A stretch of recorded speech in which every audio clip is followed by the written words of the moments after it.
Duh. Hey, if you do anything wrong in your life, and I find out about it, I'm gonna try to take everything away from you. And I don't care when I find out. Could be today, tomorrow, 15, 20 years from now. If I find out, you're fucking finished. Who's that? That's you. That's what the audience sounds like to me.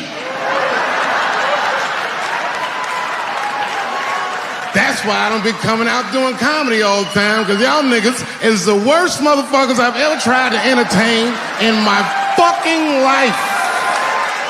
Are you surprised though by the criticism that's come your way? No, and I don't mind that people get upset. Some of this criticism is helpful. Like, I get educated by it. I don't necessarily agree with all of it, but I learn about a lot of things.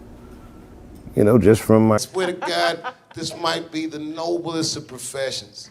Robin Williams had a bar that I loved. He said, comedy is the only job you can have where you can use everything you know. And that's true. You can use more than you know.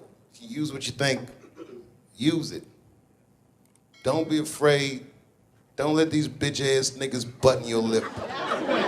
Say it anyway. It took us 400 years to figure out as a people that white people's weakness the whole time was kneeling during their national anthem.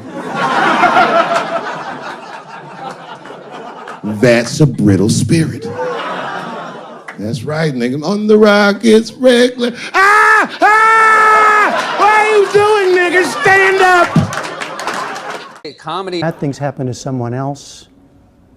That's not necessarily funny. Look at it this way. I grew up in the crack epidemic. I tell jokes about it. I grew up in the crack epidemic, and now there's an opioid epidemic. Are they treating the opioid epidemic the way that they treated the crack epidemic? No, this is a national health emergency. When we were coming up, we were policed by the National Guard, addicts were criminals. Now they understand addicts are sick people, and maybe it's because the demographic of the opioid epidemic is not the same demographic of the crack epidemic. Racially.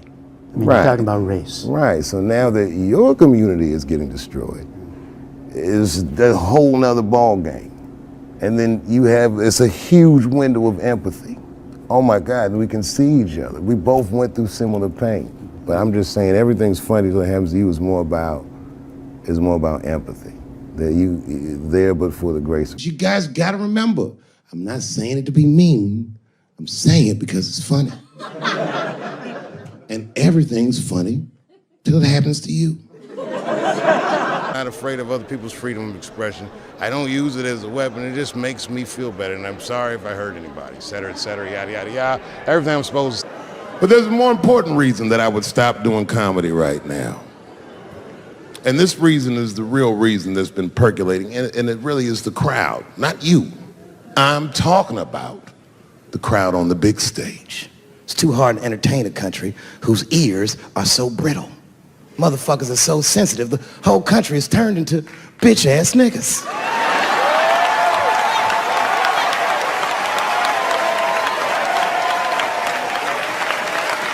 Everything you say upsets somebody. You know, I can remember when it all started. It was when I was doing Chappelle Show. When I was doing Chappelle Show, I used to do the show, and then on the weekends I do like concerts and shit like that. So I'm doing a concert, and there was a couple in the front row, beautiful couple. The wife was obviously Asian. You could see it in her face.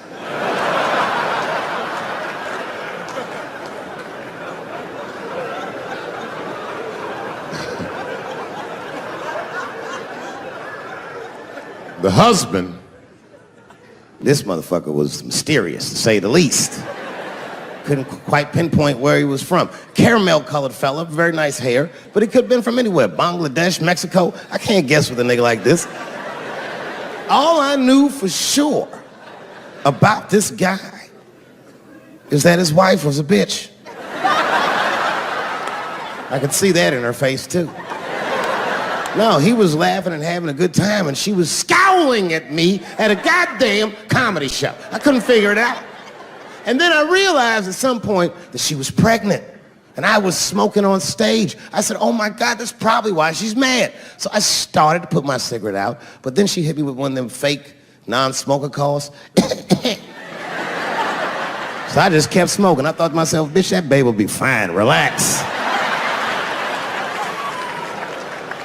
And I tried to break the tension. I just asked her. That's all I said. I go, hey, where are you guys from anyway? And I could tell that she was on to me. She goes, very condescendingly, she says, I'm from California. If you're asking my ethnicity, I am Chinese. And her husband was just cool about the shit. He was like, I'm Mexican, bro. I said, well, I'm sorry if I offended you by asking. But you're a very beautiful couple. And miss, there's no question that you're gonna give birth to the hardest working baby this world has ever seen.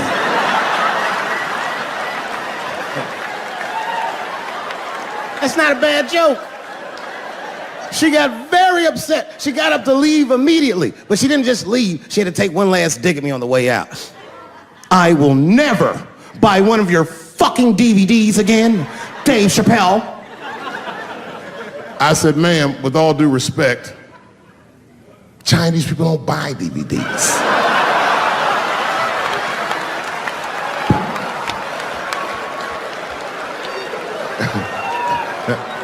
And the crowd went crazy. We were all laughing, having a good time. I didn't even think anything of it. And then just 3 days later, this lady sends a fucking letter to my promoter telling him not to book me for shows anymore because I was, quote, racist, and I'm quoting her, insensitive to the nature of my interracial marriage. I was like, word, bitch, I was.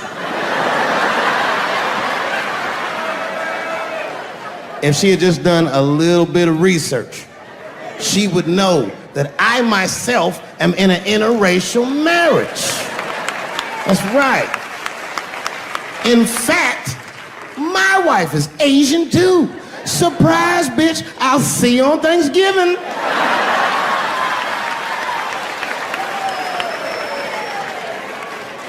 But my wife's not Chinese. She's Filipino. That's right, that's right. And our kids are Puerto Rican somehow, so there you go. But I don't give a fuck about interracial marriage. In fact, you know what? My mother is half white. A lot of people don't know that. Well, all right, you were a little too excited, but okay. A lot of people don't believe me when I say that, but it's true. You can't tell looking at me, but if I grew my hair out, you would think you was at a fucking Cat Williams concert. My shit is beautiful. But motherfuckers are just take.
Taking it too far. I don't know why or how everybody got this goddamn sensitive. You know who hates me the most? The transgender community.